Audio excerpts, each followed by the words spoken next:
it's 1995. I'm in college. And a friend and I go on a road trip from Providence, Rhode Island to Portland, Oregon.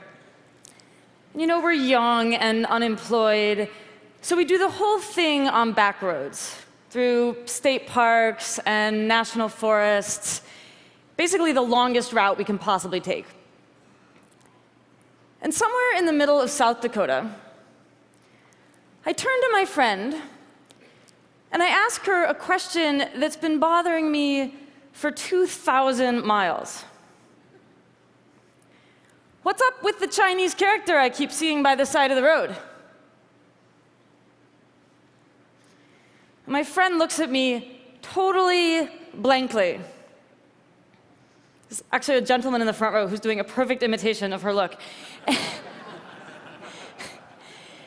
I'm like, all the signs we keep seeing with the Chinese character on them. She just stares at me for a few moments. And then she cracks up, because she figures out what I'm talking about.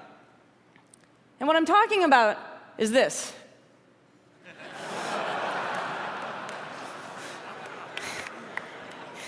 Right, the famous Chinese character for picnic area. I have spent the last 5 years of my life thinking about situations exactly like this. Why we sometimes misunderstand the signs around us, and how we behave when that happens, and what all of this can tell us about human nature. In other words, as you heard Chris say, I've spent the last 5 years thinking about being wrong. This might strike you as a strange career move, but it actually has one great advantage: no job competition. In fact, most of us do everything we can to avoid thinking about being wrong, or at least to avoid thinking about the possibility that we ourselves are wrong. We get it in the abstract. We all know everybody in this room makes mistakes. The human species in general is fallible. Okay, fine. But when it comes down to me right now, to all the beliefs I hold here in the present tense, suddenly all of this abstract appreciation of fallibility goes out the window. And I can't actually think of anything I'm wrong about. And the thing is, the present tense is where we live. We go to meetings in the present tense. We go on family vacations in the present tense. We go to the polls and vote in the present tense. So effectively, we all wind up kind of traveling through life sort of trapped in this little bubble of feeling very right about everything. I think this is a problem. I think it's a problem for each of us as individuals in our personal and professional lives. And I think it's a problem for all of us collectively as a culture. So what I want to do today is, first of all, talk about why we get stuck inside this feeling of being right. And second, why it's such a problem. And finally, I want to convince you that it is possible to step outside of that feeling. And that if you can do so, it is the single greatest moral, intellectual, and creative leap you can make. So why do we get stuck in this feeling of being right? One reason actually has to do with the feeling of being wrong. So let me ask you guys something. Or actually, let me ask you guys something, because you're right here. How does it feel, emotionally? How does it feel to be wrong? Dreadful. Thumbs down. Embarrassing. OK, wonderful, great. Dreadful, thumbs down, embarrassing. Thank you. These are great answers. But they're answers to a different question. You guys are answering the question, how does it feel to realize you're wrong? Realizing you're wrong can feel like all of that, and a lot of other things, right? I mean, it can be devastating. It can be revelatory. It can actually be quite funny, like my stupid Chinese character mistake. But just being wrong doesn't feel like anything. I'll give you an analogy. You remember that Looney Tunes cartoon where there's this kind of pathetic coyote who's always chasing and never catching a roadrunner? In pretty much every episode of this cartoon, there's a moment where the coyote is chasing the roadrunner, and the roadrunner runs off a cliff, which is fine. He's a bird. He can fly. But the thing is, the coyote runs off the cliff right after him. And what's funny, at least if you're 6 years old, is that the coyote's totally fine too. He just keeps running. Right up until the moment that he looks down and realizes that he's in midair. That's when he falls. When we're wrong about something, not when we realize it, but before that, we're like that coyote after he's gone off the cliff and before he looks down. We're already wrong. We're already in trouble. But we feel like we're on solid ground. So I should actually correct something I said a moment ago. It does feel like something to be wrong.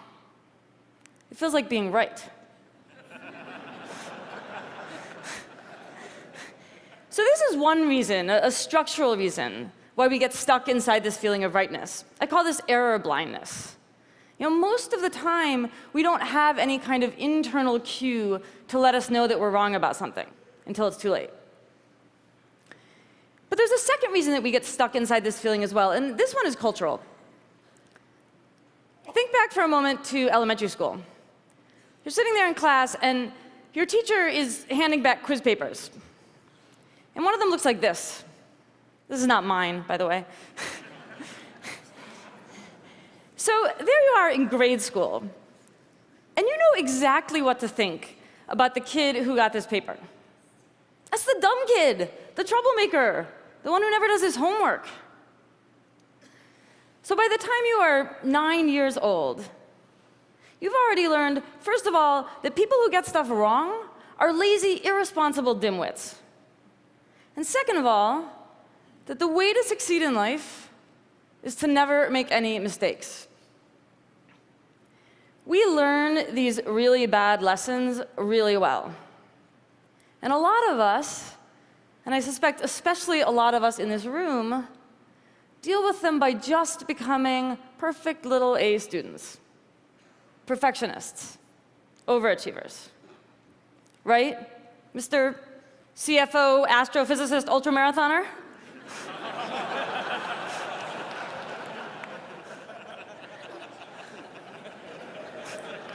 You're all CFO, astrophysicist, ultramarathoners, it turns out. Okay, so fine, right? Except that then we freak out at the possibility that we've gotten something wrong.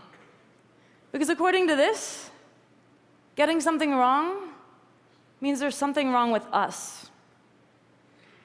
So we just insist that we're right, because it makes us feel smart and responsible and virtuous and safe. So let me tell you a story. A couple of years ago, a woman comes into Beth Israel Deaconess Medical Center for a surgery. Beth Israel's in Boston. It's the teaching hospital for Harvard, one of the best hospitals in the country. So this woman comes in, and she's taken into the operating room. She's anesthetized. The surgeon does his thing, stitches her back up, sends her out to the recovery room. Everything seems to have gone fine. And she wakes up, and she looks down at herself, and she says, "Why is the wrong side of my body in bandages?" Well, the wrong side of her body is in bandages because the surgeon has performed a major operation on her left leg instead of her right one. When the vice president for healthcare quality at Beth Israel spoke about this incident, he said something very interesting. He said, for whatever reason, the surgeon simply felt that he was on the correct side of the patient. The point of this story is that trusting too much in the feeling of being on the correct side of anything can be very dangerous. This internal sense of rightness that we all experience so often is not a reliable guide to what is actually going on in the external world.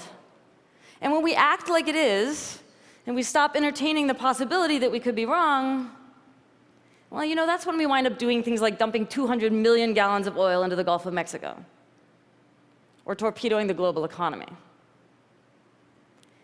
So this is a huge practical problem. But it's also a huge social problem. Think for a moment about what it means to feel right. It means that you think that your beliefs just perfectly reflect reality. And when you feel that way, you've got a problem to solve, which is, how are you going to explain all of those people who disagree with you? It turns out most of us explain those people the same way, by resorting to a series of unfortunate assumptions. The first thing we usually do when someone disagrees with us is we just assume they're ignorant. They don't have access to the same information that we do, and when we generously share that information with them, they're going to see the light and come on over to our team.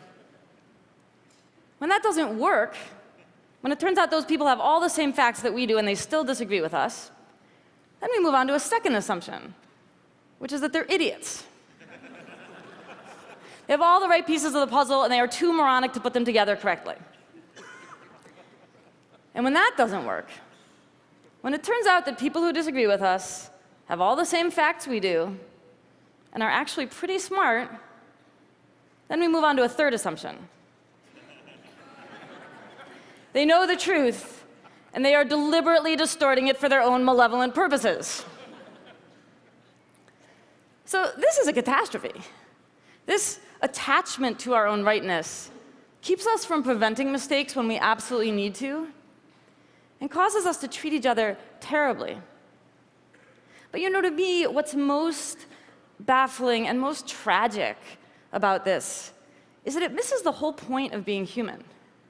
It's like we want to imagine that our minds are just these perfectly translucent windows, and we just kind of gaze out of them and describe the world as it unfolds. And we want everybody else to gaze out of the same window and see the exact same thing. That is not true, and if it were, life would be incredibly boring.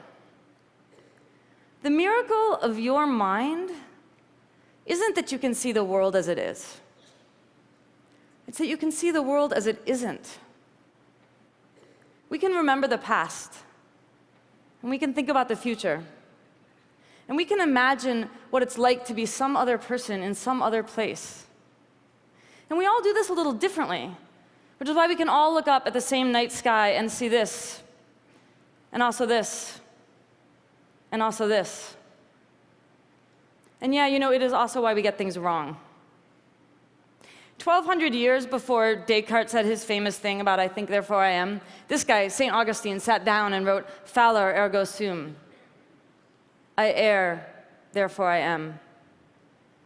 Augustine understood that our capacity to screw up, it's not some kind of embarrassing defect in the human system, something we can eradicate or overcome.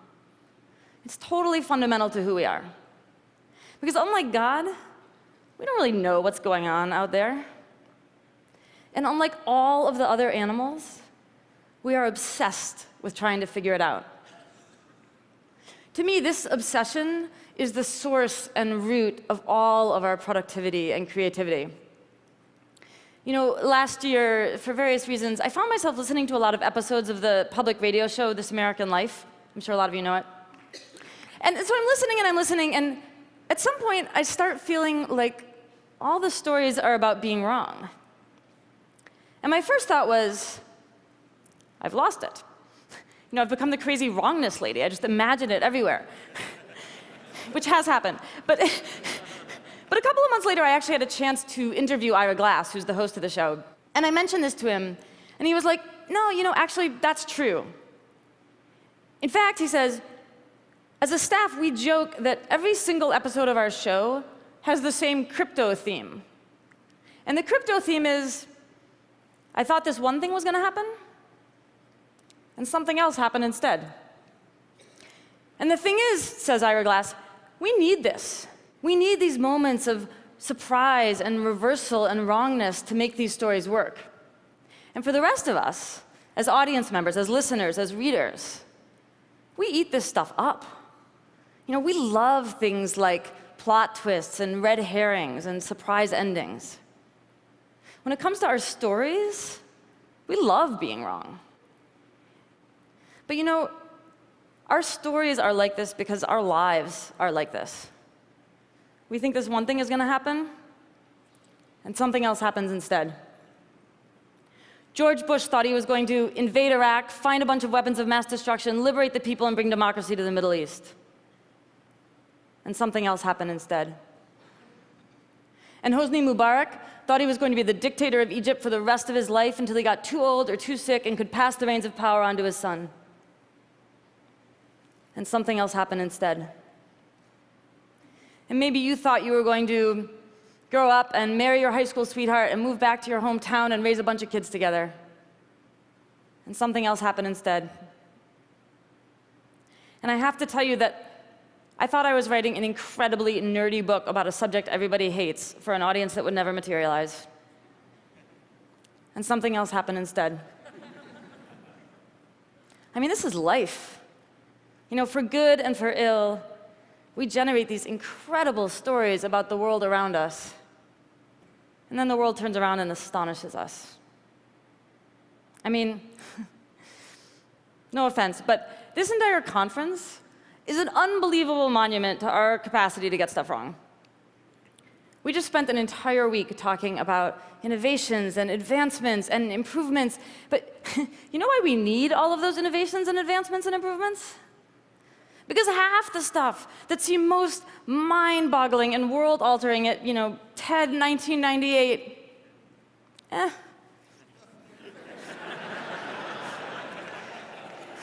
didn't really work out that way, did it?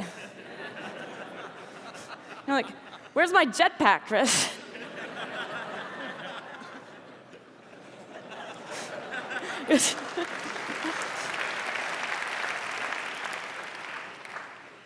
So here we are again.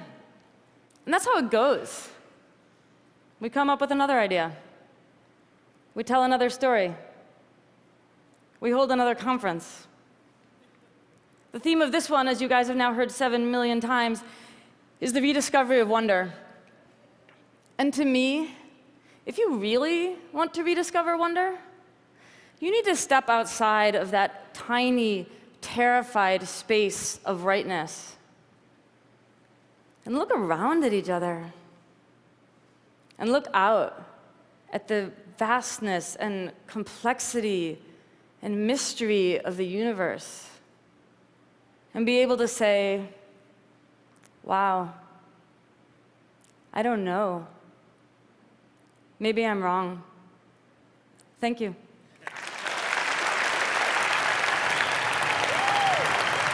Thank you, guys.